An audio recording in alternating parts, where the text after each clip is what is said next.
Hello there. Thank you for making time for NTV Weekend Edition. The highlights. Tonight, 3 unexplained deaths at a politician's property. Party distances politician from incident. And packets of cigarettes telling inconsistencies. Ile sticker niliangalia nilipata iko ya Defco. Plus, the president is back. His message remains the same. Sasa jukumu letu si kuwafanyia kazi, sio kuja tena kuwauliza hongo. Also ahead, woman claiming she was raped by 2 gospel artists finally speaks. I have medicines to take for a lifetime.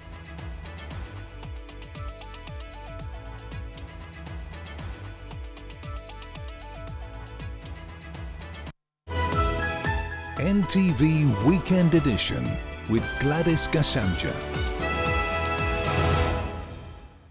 Thank you for making time. Our sign language interpreter tonight is David Agondoa. Now, police are carrying out investigations to establish the cause of the death of 3 workers who were reported to have consumed a herbal concoction at a construction site in Karen, Nairobi. The property belongs to ANC party leader Musalia Mudavadi, who has acknowledged that the incident occurred on Thursday.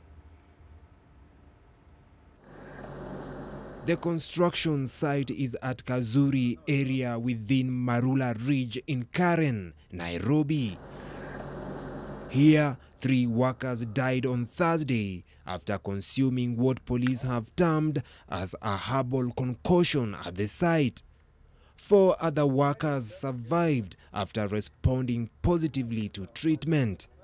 ANC party leader Musalia Mudavadi says he has partnered with unnamed parties in the property development.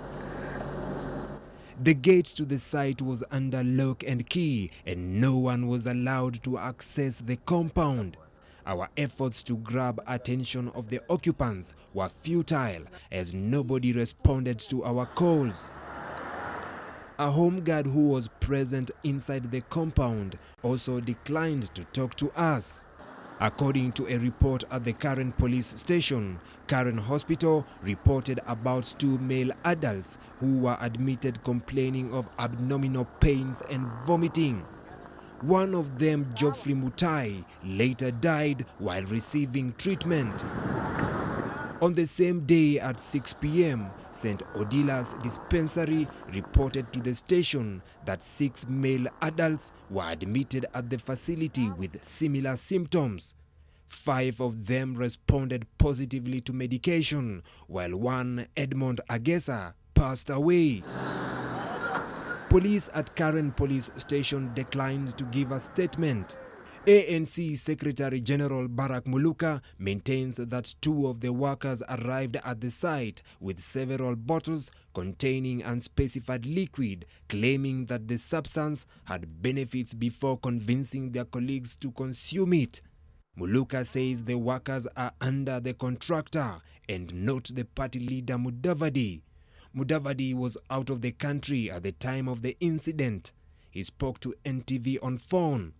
I just condole with the families that suffered a loss, and I wish the ones who are affected a quick recovery.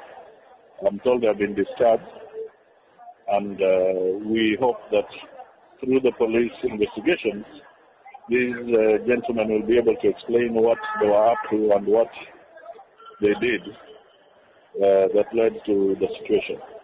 According to statements recorded at Karen police station, the bodies were brought here at Umash Funeral Home.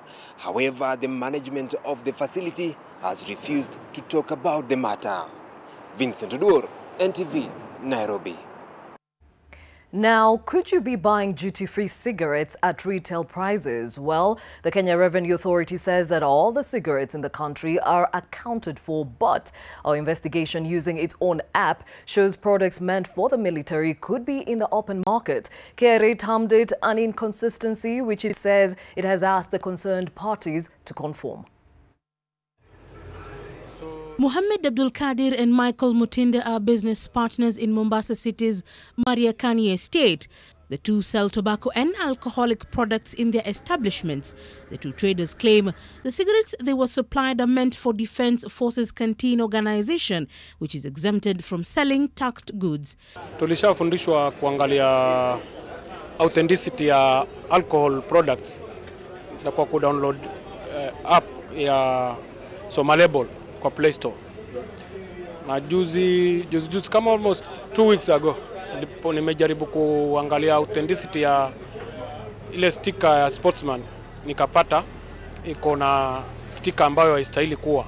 KRA introduced Somalable app for consumers to verify whether products are genuine by using a quick response code which carries excise duty information, name and picture of product, manufacturer, batch number, date of manufacture and expiry date. Whilst goods that end up in military installations are exempted from tax, the presence of such products in public establishments raised concerns among traders in the coast region. Sasa kama kuna mtu ama kuna watu wameweza kuenda mbio wakapata hiyo sticker ya tax free cigarettes wakaweka kwa sigara ambazo ni za kuuziwa mwananchi. The traders say they also reached out to the manufacturer of the brand of cigarette. Nilishajaribu kuwasiliana na watu wa BAT mpaka regional manager wa coast akaniambia that might be an error. Manake wao wanajua wanalipa ushuru na KRA wanajua kwamba BAT wanalipa ushuru. NTV sought an official position from KRA. The taxman says that all products verified had excise stamps and were fully accounted for, assuring that no money has been lost. KRA further says action has been taken to ensure that the concerned party conforms. Even so, nothing has stopped me from selling the cigarettes since I realized that. But still, we sell every day. At a retail price, it goes for 150 to 160. The taxman does not explain how such a glaring anomaly would occur, even though it still encourages consumers to rely on the Somalable app. Leila Mohammed, NTV. Away from that, President Uhuru Kenyatta has once again slammed public officers who demand bribes from Kenyans instead of serving them. The president has also reiterated that public officers will no longer be allowed to conduct private business in order to improve service delivery. The president, who spoke in Kajiado, also urged Kenyans to work fearlessly. The president was not mincing his words when he spoke to Kajiado residents on his way back from Tanzania. The president once again turned his focus on public officers who have failed in their duty to serve Kenya. Mfanye biashara jameni, msiogope kufanya biashara. Na niliwaambia juzi, biashara ni ya mwananchi. Mfanyikazi wa serikali ni kuwatendea na kufanya matakwa yenu, sio nyinyi kufanya matakwa ya serikali. Tunaelewana? Polisi kazi yake ni kukulinda wewe na kuhakikisha biashara yako unaweza kuifanya, sio kuja kukuitisha kitu kidogo ati ndio afanye kazi. Before the president traveled to Arusha, Tanzania for the EAC summit, he warned his cabinet secretaries against politicking.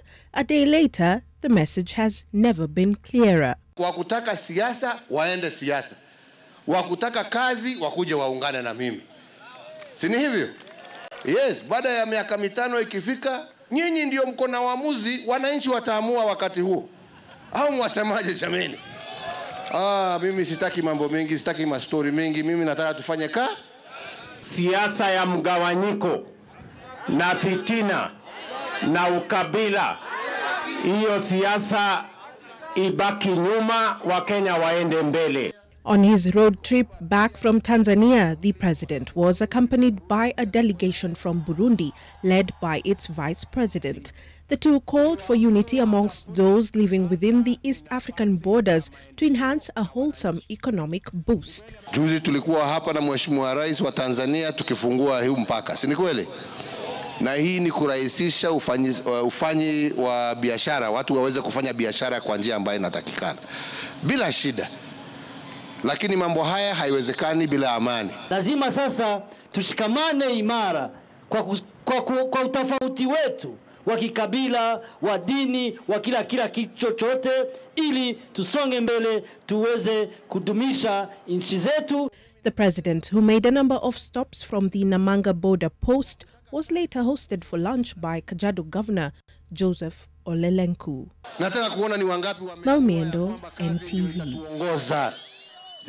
Staying on the fight on corruption, Director of Public Prosecutions Nurdin Haji has acknowledged that the war on corruption can only be won through a fervent interagency cooperation among investigators, prosecutors and the judiciary. In a statement, the DPP advocated for the use of technology and innovative ways in ensuring all the material for prosecution and adjudication is supplied without compromising a fair trial. He commended the joint communique by Chief Justice David Maraga, who directed the anti-corruption courts to begin sitting for longer hours in a move aimed at dealing with corruption cases expeditiously. 10 more magistrates have also been assigned in the courts to specifically hear matters touching on graft, which are expected to take between 3 to 6 months to conclude.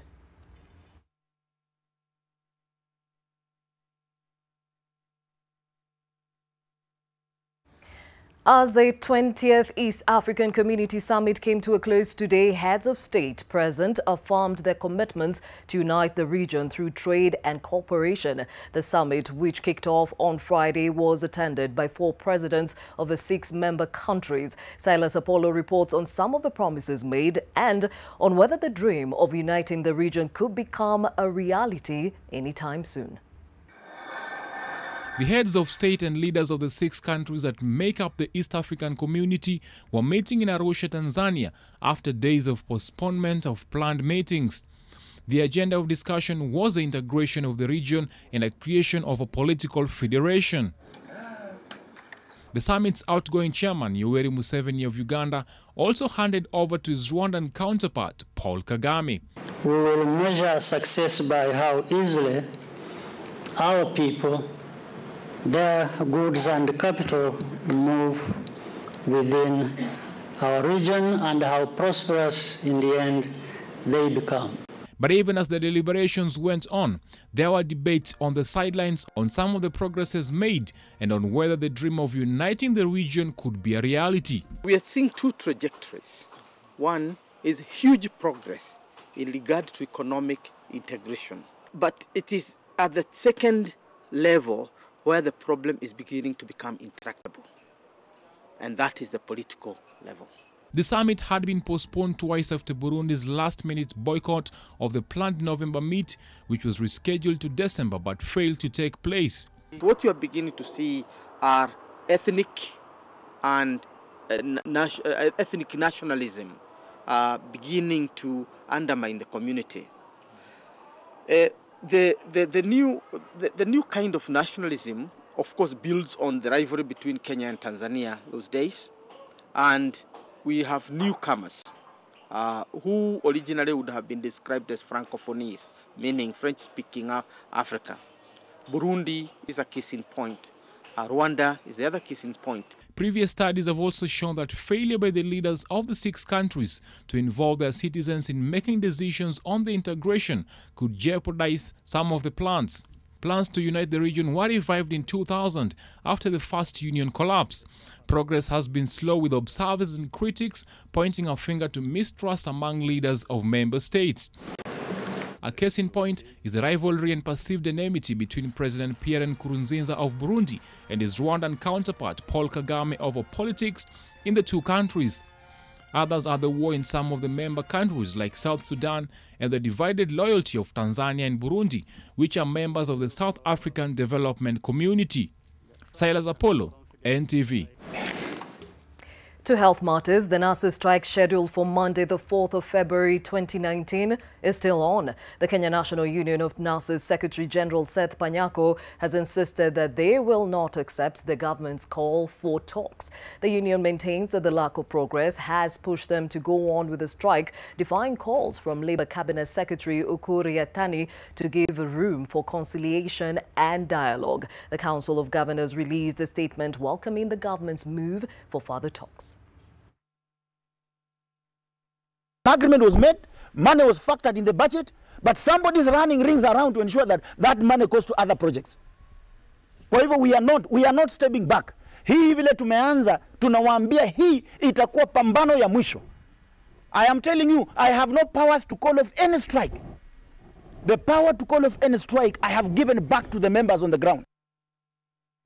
Definitely a matter we shall be following up on, and hopefully it will be averted soon. Now, when many people hear of plastic surgery, the thought that springs into their mind will be that of beautification processes. Well, this practice is gaining more exposure for the life-saving procedures on ordinary people. One teenager recently had his manhood restored after doctors reattached his severed penis successfully. NTV Features editor Brenda Wanga spoke to the lead doctors in this groundbreaking procedure for not just Kenya, but the continent as well. The headlines perhaps acknowledging the feats accomplished by doctors at the Kenyatta National Hospital, the reattachment of the severed part of a 16-year-old's reproductive organ, only the third successful one undertaken in the world. It's humbling, but it's just hard work. But that humility belies a process so delicate that it took a team of 15 specialists led by Professor Stanley Hainga and Dr. Wanjala Nangole some 7 hours to carry out successfully. The case had landed on the microvascular surgeon's team in the aftermath of a brutal attack on the 16-year-old boy that left his penis amputated at the stump. The detached organ had been well preserved by the time it got to Kenyatta National Hospital, increasing the surgery's success chances. We talked to the boy, we talked to the mother, obtained consent, and then told them that we're going to attempt. We didn't give guarantees because we never give guarantees, and we went into theater. 7 hours after the surgery began, the moment of reckoning for both the team and the boy. Blood flow between the previously severed part and the base of the reproductive organ had been restored. The patient is set to be discharged in a week's time, and the doctors are satisfied that he is healed. We have to repair the artery. They are small arteries, so we use an operating microscope for magnification. After we've done that, we repair the veins because the veins have to drain the blood from the penis back to the lungs. And then the most important thing is the nerves, sensation. There has to be sensation. This success, just one of the many that the team based at the Kenyatta National Hospital have achieved in the recent past. Last year, we implanted the first hand and the first foot. And from that time, we have been having a lot of referrals to Kenyatta. And we have done over 10 reimplantations of fingers, of hands. The doctors are confident that with the training of more doctors who will specialize in microvascular surgery, the country and the region indeed could save a lot of body parts that have been accidentally amputated. Brenda Wanga, NTV. To Marsabit, over 250,000 people are at risk of starvation in the county due to the ongoing drought that has hit different parts of the county. Women and children are already bearing the brunt of the biting drought. Melita Oletenges reports on how communities and schools in the area have been affected and the need for urgent assistance. The heat is unforgiving even here where temperatures are naturally high. The winds heavy. Pastoralists are heaving under the burden of the drought that has once again struck this county. Kama mnajua mara nyingine anamaliza mbuzi, ngamia na binadamu. Lakini tena tuko na shida ya maji. Na hii ni sehemu iko desert, iko wakati mara anapata chakula, iko mara hatupati. Siku ambayo hatupati, tunalala na njaa. Water drums are empty as the stomach of both the livestock and their owners. Pasture for their livestock has become scarce and death seems imminent if help would not be here soon. The Manyatas remain desolate as most of the residents travel long distances in search of pasture and water. Women and children are the most vulnerable in the face of hunger. Watoto kama hapati chakula usiku halali, analia usiku mzima. Tuko na shida kama hiyo. Maji inakuwa shida zaidi. But today is a lucky day for them. The Child Welfare Society of Kenya under the Ministry of Labour has come to their rescue, donating foodstuffs at least to last them for a while.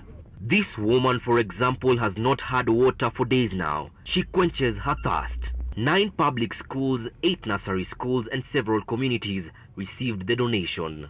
Tumekuja hapa kuangalia na kuona vile ambao tunaweza kuwasaidia si leo pekee ama pia siku za baadaye.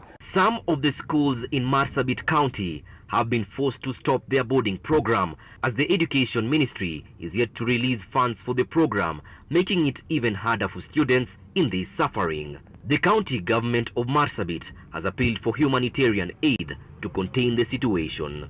I really want to appeal to all the partners and the donor community and the national government to step in and avert a looming crisis. Lack of food and pasture in a volatile area such as Marsabit may spark conflict between communities neighboring each other, as the resources are limited. Marsabit County is a torrid and unproductive land. Therefore, it is difficult to find food in the dry and lean times.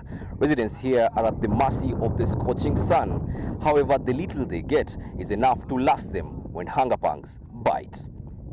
Milita Oletenges, NTV, Marsabit County. We hope urgent assistance is actually gotten for these communities. There are many others that are also grappling with the same. Hope the same is addressed sooner rather than later. Time for a fast short break on NTV Weekend Edition. We'll be back with much more.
Thank you for staying with us. As the world commemorates World Cancer Day, the plight of children living with cancer also comes to the fore. At Kenyatta Hospital, nurses have dedicated their time and work as foster parents of these children. However, they have to grapple with the challenge of children who have been abandoned at the oncology ward at KNH. Eunice Omolo reports on the life at the Children Cancer Ward at the hospital.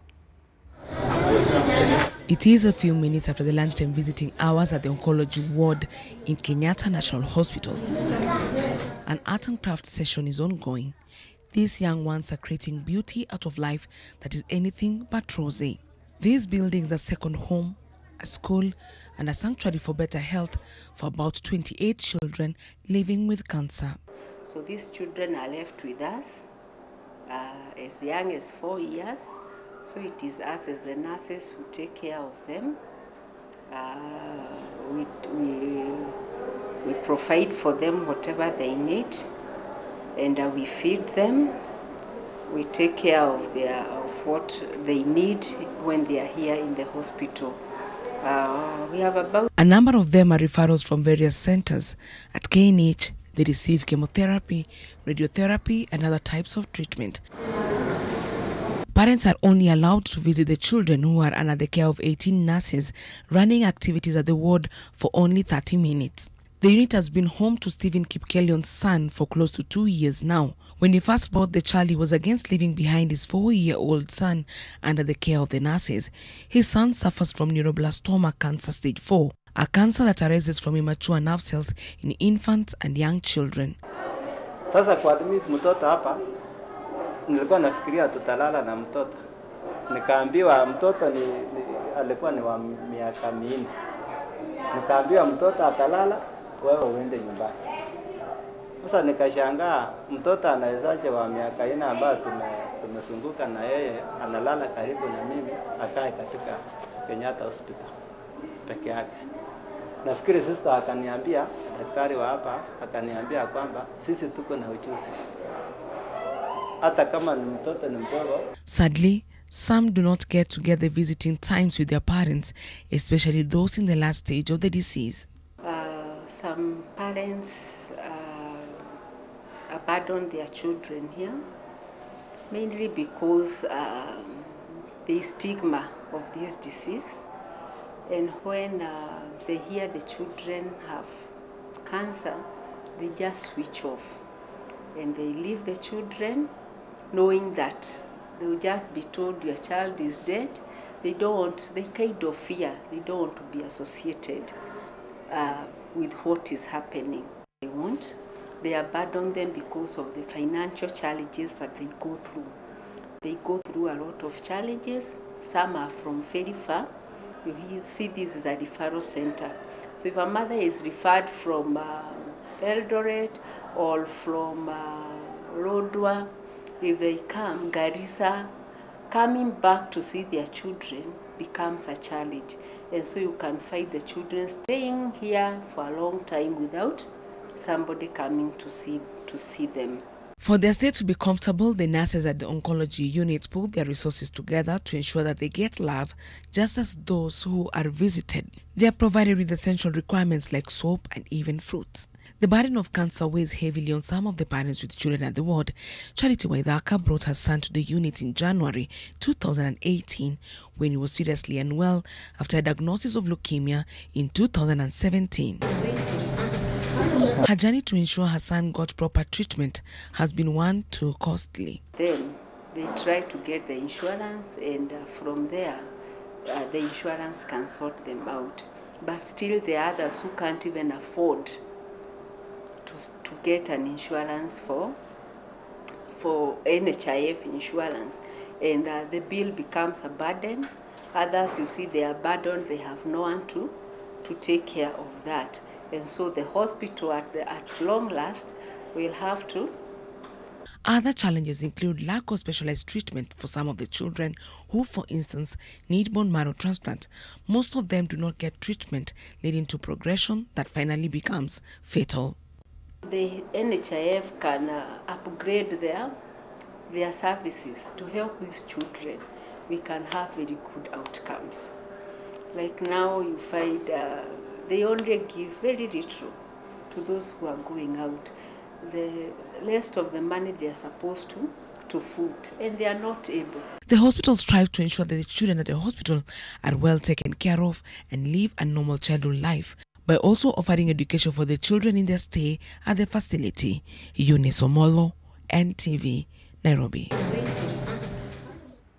Bless those nurses who give hope to these children. Now, the woman at the center of a rape allegation scandal involving 2 gospel artists says she has not received any apology from the 2. The woman, whose identity will remain concealed, says she only spoke out in order to stop other girls from falling prey, and she also confirmed that the alleged incident left her with sexually transmitted diseases. She spoke exclusively, to NTV's Bridget Ngana. The 2 artists, DK Kwenye Beat and Hope Kid, spent most of Friday on their social media platforms apologizing to their fans. And stay in the presence.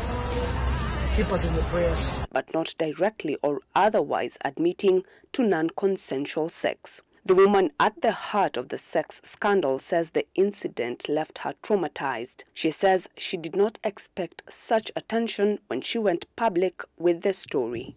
These people in this gospel industry, they ain't really all about helping people, all about preaching the word. They're here hurting people, and I believe I'm not the first person, I'm not the second one, and I'm not the last person.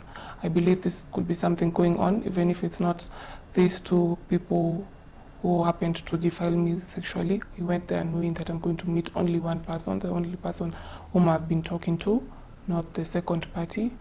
And I just want to make it clear to people, if I knew that I'll find another person whom, or if I knew they had a plan on me to both have an intercourse with me at a go, in a 3-way, I wouldn't have gone there. She says her health started failing 2 weeks after having unprotected intercourse with one of the artists. I had reactions, I had blisters. At first I thought I was hurt or something, but then when I called him, he was like, you have to go to the hospital, go checked. When you get there, you inform me how much it will cost you, I'll send you the money for the doctor. And the person went missing on me. He stopped picking my calls and stopped texting back. Since learning that she had contracted a sexually transmitted disease, she has resolved to bodily harm as a way of dealing with her pain. But then having calls from other artists who have already been mentioned in the media, it's quite hard for me. It's like they're trying to protect them, but then for me, nothing is working out for me because I need help. I need medical help because I have medicines to take for a lifetime, that is, because I've been infected with a disease that's lifetime. And I also need somebody to be talking to me. I need to be going to a psychiatrist whenever I have. To her offenders, she only hopes that they would apologize to her and not their fans.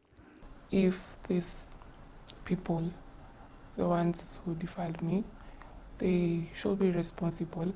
They should be helping me and not just leaving me out there for the dogs. They should, for all the medical bills and everything, my medicines, they should cater, or at least they should partially cater for it. She is currently seeking psychiatric assistance to help her deal with her trauma. She also says that at the time, it did not occur to her to report the matter to the police. I'd like to tell every other girl outside there that you don't have to trust everyone whom you meet. Everybody who's sweet to you, who acts understanding, who acts caring about you.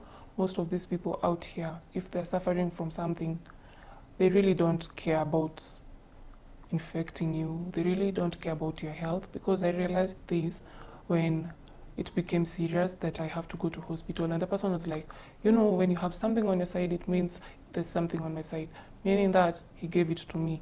So I'd like to tell girls out there that these people, you never know anyone's intentions. Maybe one's intention was to infect you, another one was to use you, someone can even kill you, you never know. Bridget Ngana, NTV. At 28 minutes to the top of the hour, another short break on NTV Weekend Edition. We'll be back.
welcome back. Now, for ages, it has been termed as a man's world, but for Mary Wairimu, being a bike mechanic is the only world she knows. Wairimu is not afraid to get her hands dirty and on her bike for that occasional race outside her daily means of transport. Wairimu, or Nish, as she is commonly referred to, opened her garage doors for this one-of-a-kind ride.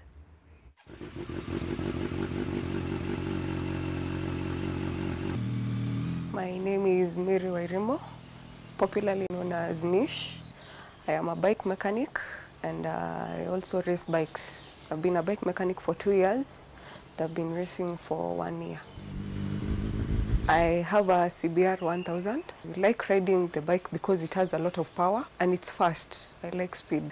It is important to wear gear when you're riding. We have the helmet, the balaclava. The balaclava is for protecting your hair from the helmet. We have the body armor. You wear it inside the jacket. That really protects your upper part of the body. We have the elbow pads. We have the gloves. We also have the jacket. We have the knee pads, knee guards. We also have the boots. The reason why people crash and the helmets get off, either the helmet is too big or they normally don't strap it. They don't lock the helmet. When I was young, my dad made cars, and every time he was making a car, he used to tag me along. He used to teach me the small basics, do this, help me the spanner, get me this. So from there, it became a hobby. So I went to college, studied automotive engineering, but later during the course, I came across the bikes, then I went into bikes. Challenges I face, men looking down upon us. The stereotypes think that women can't do the hard jobs, the dirty jobs. They call them the dirty jobs. I would really like women to come into this industry. We empower each other. We are very few. In Nairobi, we have more than 6 garages for bikes, but we are only 2 female mechanics. And your air filters inakuanga. Fixing a bike is a lot harder than a car, because you find, like, let's say you want to repair the starter or to change the starter, you actually have to dismantle the whole part of the top of the bike to get to the starter. But the car, you just find, the starter is just right there. So for a bike, it takes a lot of time and it needs that concentration. Most people are fascinated by my work. Most people now, you have to prove yourself. In this era, it is socially acceptable for women working in this industry. These days, it's not that bad as kitambo. You know, in the past, everyone was like, oh, you can't do this, you're a woman. This is hard for you, men are supposed to be doing this. You can stay in the house, we'll provide for you. But now, everyone, you have to earn your own cash to make a living. Well, you've had it from Nish. There are only 2 female mechanics. Ladies, right there is an opportunity and also proof that this is an industry that you can excel in. Well done. Now, earlier this week, 2 teenagers were whipped after they were caught cuddling in public in a strict Islamic region in Indonesia. The 18-year-olds received 17 canes for what is considered a crime in the country. To bring this home, we went to ask Kenyans their thoughts about public display of affection. Let's listen in. When it comes to public display of affection, people have different opinion according to their culture, religion and age groups. Si tabia ya Kiafrika ni kwamba tumeweza kuika mfano ya wazungu. Kama uko kwa uhusiano, mbona usimshike mkono? Kwa sababu unajua kumshika mkono in public inaonyesha kwamba ni yeye na ni yeye peke yake. Kwa hivyo anafaa na ni kitu ambayo ni jambo la kawaida. Many people might differ, but I think, yeah, kissing in public and everything, it just depends with everyone's culture as well. And yeah, I think it's a good thing. Have you ever done it in public? Yes, I have. Holding hands, but kissing, no. I can't kiss in public. Kana mkono mkitembea ni sawa, maana ni mke wako, ni mchumba wako, unatarajia kumuoa, lakini si mambo na nyingine ya ndani. La kushikana mkono sioni kama lina shida, lakini la kupatiana mabusu mbele ya watu sioni kama ni jambo la busara. Well, interesting opinions there. We take another short break. Women and Power will be coming right after this.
Now, years ago, Gladys Gachanja was pursuing her early education in Olengurwane with very little resources. She attended school without shoes, and the only language she spoke fluently till she joined Form 1 was her mother tongue. Now, today, she is a Rhodes Scholar and an aerospace engineering PhD student at the University of Oxford. I caught up with her at home for this week's Women in Power. My name is Gladys Gachanja. 27 years old, currently doing PhD at University of Oxford. I'm doing PhD in aerospace engineering. This is my 4th year. I'm supposed to finish before the end of the year. This is Olengurwane, and this is where I was born and raised. I studied in local primary school here, and went to Kericho for high school, went to Jikwat for university. I did my primary school from 1997 to 2004 at Lelabe Primary School, a small school, just local primary school. We were going to school bare feet all the time. It was normal. Teachers could not even converse in English themselves, so we used to be taught in Kalenjin, which was easy, we could understand, but the problem was during exams, then you struggled to read and understand. Because of that, I scored 298. I was number 3 overall, I think, if I'm not wrong, but I was definitely the best girl in the school. But now the problem was joining high school, considering that in 2004, the best student had 472. Many schools rejected me, and so when I got to Mercy, in as much as Mercy Girls is not a big school, for me that was my alliance. And so being grateful for that, that motivated me and made me not to lose hope and be persistent. So when napenda kuambia students, were dream. Growing up, we didn't have a lot of students, especially girls who went past high school. Even from my primary school, I think we were only 2 or 3 who went to secondary school and then proceeded to colleges and uni. And so coming from that small kind of beginnings where there is no strong motivation, especially in terms of role models, it was a struggle. And so having made it this far and coming back to see the people who I was around with all the time growing up, I'm just so happy to see them. 2 of my brothers I follow closely, Gilbert and Hillary. When they went to college, Gilbert went to Kisumu Polytechnic, Hillary went to Mombasa Poly. Gilbert did mechanical, Hillary did civil. And so a lot of talks around the house were engineering, physics and maths, and they would be debating and competing to fix things and all that. And so growing up in such kind of environment, following 2 brothers who pursued engineering, and then my dad, who was working in an engineering department in Kenya Pipeline, was an introduction to engineering, I must say.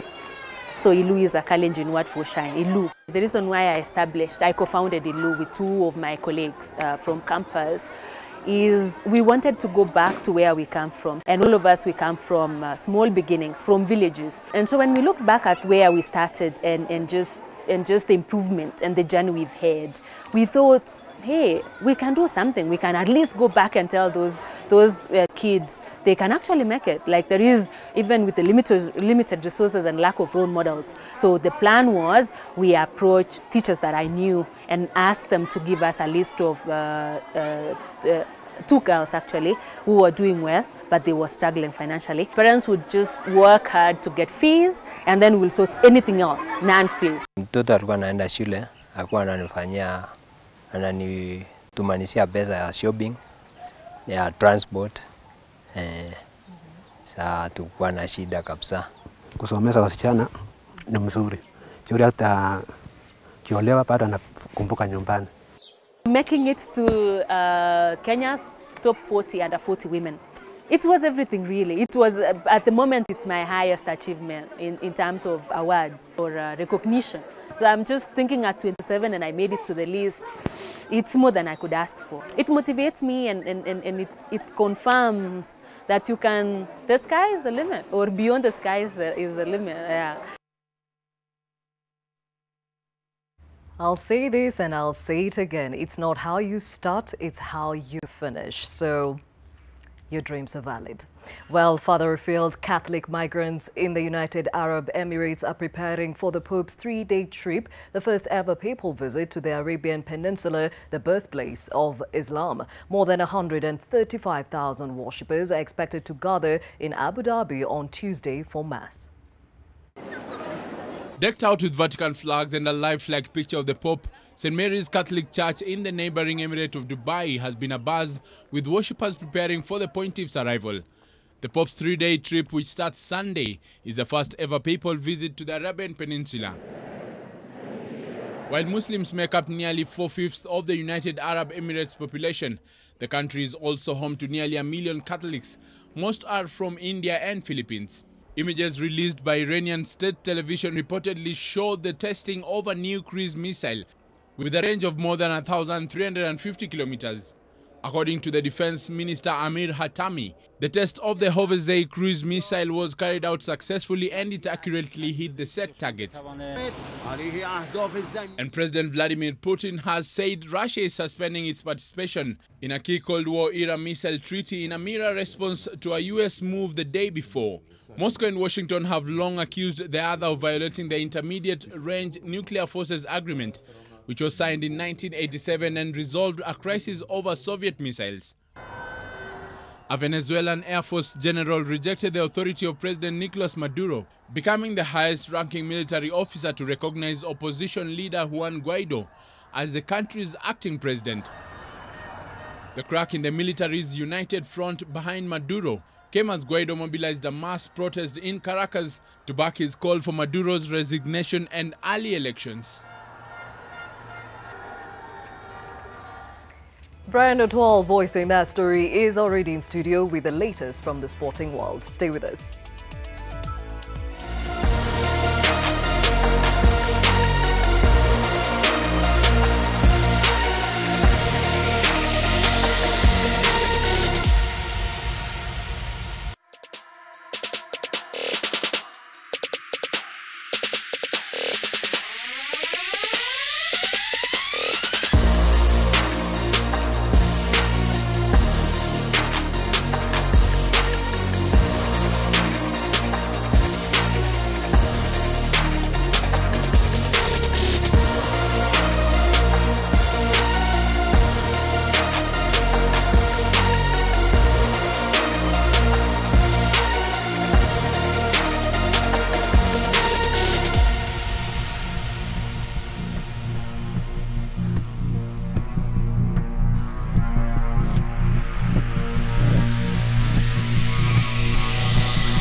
The day's sporting news and welcome. My name is Brian Otwal. Home driver Onkarai rallied from a minute deficit in the first loop to register an emphatic hat-trick on the season-opening KCB Nakuru rally. His last gasp drive saw the Cabra Sugar Racing ace driver eclipse defending champion, that is Carl Flash Tundo, by a mere 4 seconds in a day full of drama, dust and speed. Sean Kadovilis reports.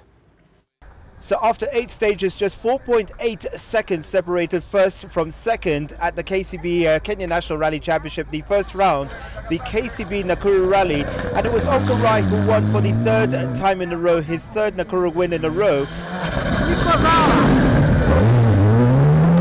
What a victory. Baldev Chaga was 3rd, just 9 finishers at the end of the day. We had to push because I knew Flash was doing the same. To get that time away from him was difficult, and the last stage we really gave a big push, and unfortunately I think he had a few problems and we managed to snatch the win. Carl Flash Tundo in 2nd place.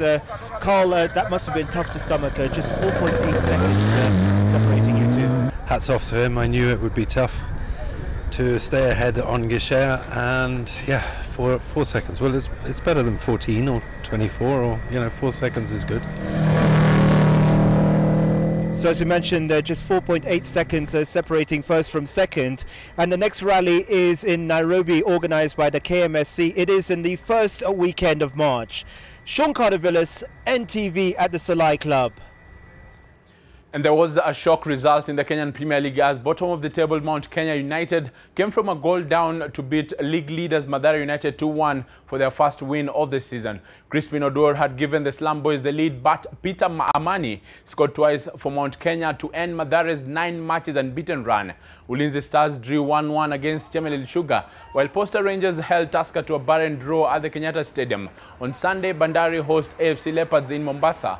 Kakamega Homeboys battle Vihiga United. Karibangi Sharks face Sofapaka. Nzoia play Sony Sugar, and Zoo FC welcome KCB to Kericho.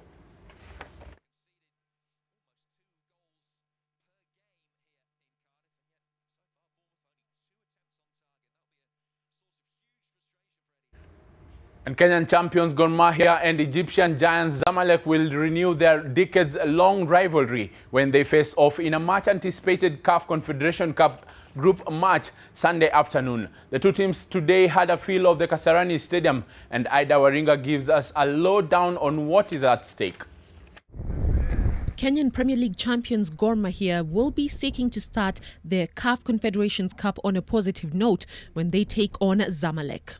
Coach Hassan Oktay will be tasked with leading his charges to do battle with the Egyptians 21 years after the Kenyan champions last played the White Knights. Zamalek has won the previous 3 ties, including the controversial 1984 encounter. Kogalo, who had a fill of the Kasarani Stadium early Saturday morning, will be boosted by the eligibility of strikers Dennis Oliech and Nicholas Kipkiroi, as well as the return of defenders Harun Shakava and Joash Onyango, who were previously suspended.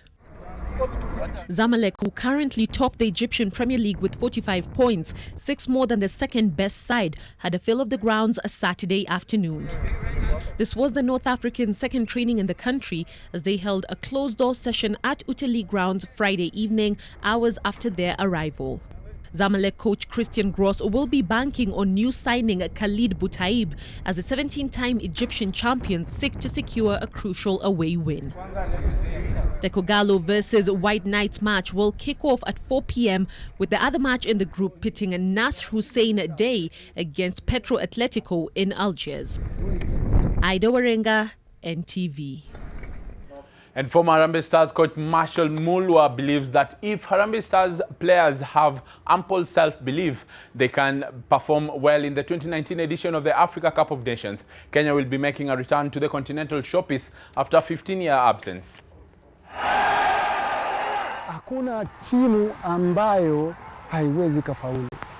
Lakini kwanza lazima wachezaji wenyewe wajiamini.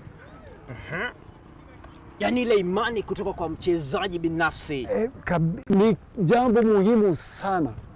Wasifikiria kwamba leo sisi tuenda kupambana na fulani, sijui itakuwa namna gani leo. Hii tumeshindwa.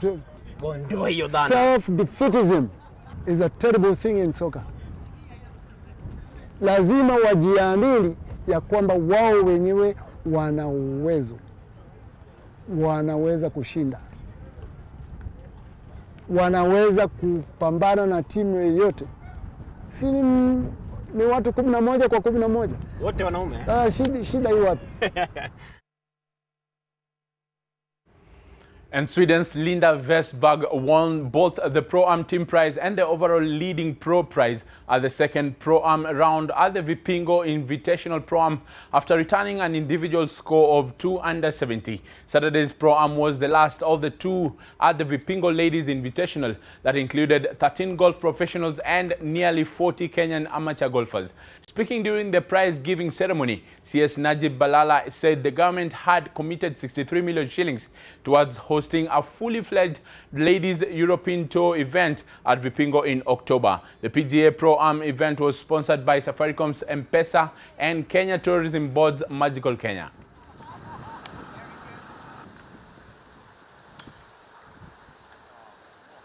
It's a high time. We diversify our products from just the beach and the safari. And the feedback we are getting from the clientele and the new clientele, which is the millennials, they want to be active, they want to be connected to the destination. They want to participate in that destination. That's why when they come to the beach, they can play golf.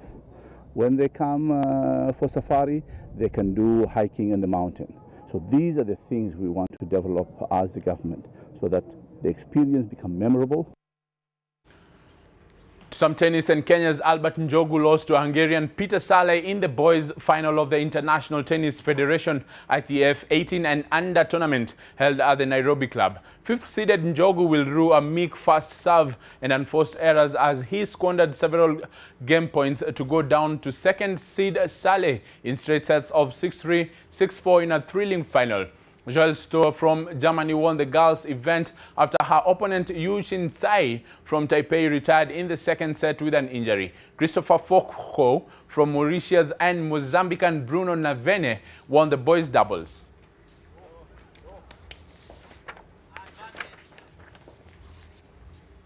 And James Oduor, popularly known as Odu Cobra, who lost his life in the Dusit D2 terrorist attack at 14 Riverside Drive on the 15th January, was laid to rest in Ukwala, Siaya County. Odu Cobra worked in the customer care department at LG Electronics, but was also a passionate supporter of Kenyan football.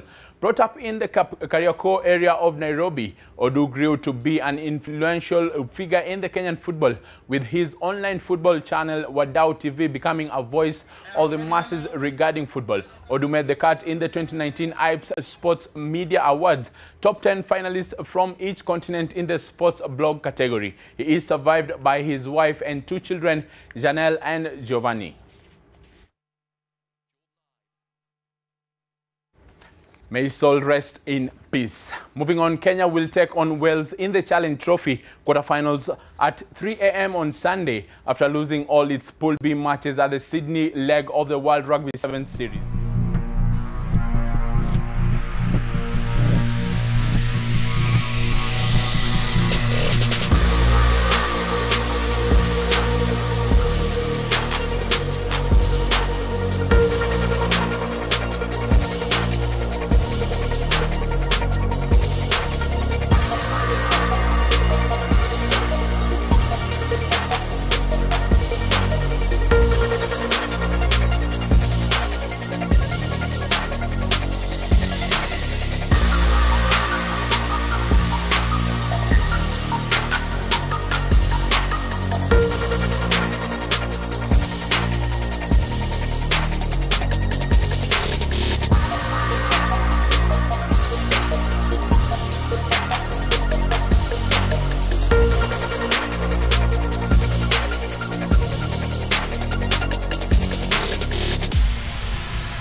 Well, it has been a wonderful Saturday. Thank you for your company, and a special thank you to David Agondoa, who was our sign language interpreter tonight. My name is Gladys Gachanja. Remember, Jamrock is next. Stay tuned.